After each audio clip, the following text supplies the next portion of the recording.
జున్నులాగే ఉంటుంది. కానీ జున్ను గాదు. అదే క్యారమెల్ పుడింగ్.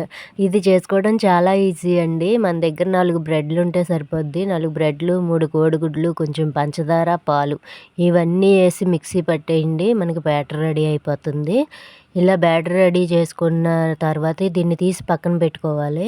ఇది నేను రెగ్యులర్‌గా చేస్తూ ఉంటాను మా ఇంట్లో. కానీ దీనికి ఎంత ఫాలోయింగ్, ఎంత పాపులారిటీ ఉందని నాకు యూట్యూబ్‌లోకి వచ్చే వరకు తెలీదనమాట. ఇలా రెడీ చేసి పెట్టుకున్న దాన్ని పక్కన పెట్టుకొని క్యారమెల్ రెడీ చేసుకోవాలి. దానికోసం ప్యాన్‌లో కొంచెం పంచదార వేసుకొని బాగా కొద్దిగా వాటర్ పోసుకొని కరిగించుకోవాలి. మాడిపోకుండా జాగ్రత్తగా కరిగించుకుంటే మనకి ఇలా క్యారమెల్ రెడీ అయిపోతుంది.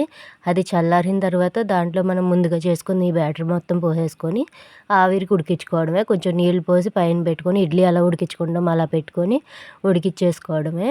ఇది మనకి కొంతసేపటికే ఉడికిపోతుంది. ఇలా చూస్తే మనకి దీనికి ఏమి అంటుకోకుండా వస్తే మనకి మొత్తం రెడీ అయిపోయినట్టే. తర్వాత తీసి చల్లారబెట్టుకొని చల్లారిన తర్వాత ఇలాగా ప్లేట్లోకి రివర్స్ చేసుకుంటే సరిపోతుంది. చూసారా ఎంత బాగా వచ్చిందో. ఇది మా ఇంట్లో వాళ్ళందరికీ ఫేవరెట్ మాట. నేను ఎప్పుడూ చేస్తాను. కానీ యూట్యూబ్లోకి వచ్చాక వీడియోస్ తీయడం మొదలుపెట్టానమాట. ఇది చూసారు కదా చాలా బాగుంటుంది టేస్టు. దీన్ని ఫ్రిడ్జ్లో పెట్టుకొని చల్లగా తింటే అదిరిపోతుంది. మీరు కూడా ట్రై చేసి ఎలా కుదిరిందో చెప్పండి.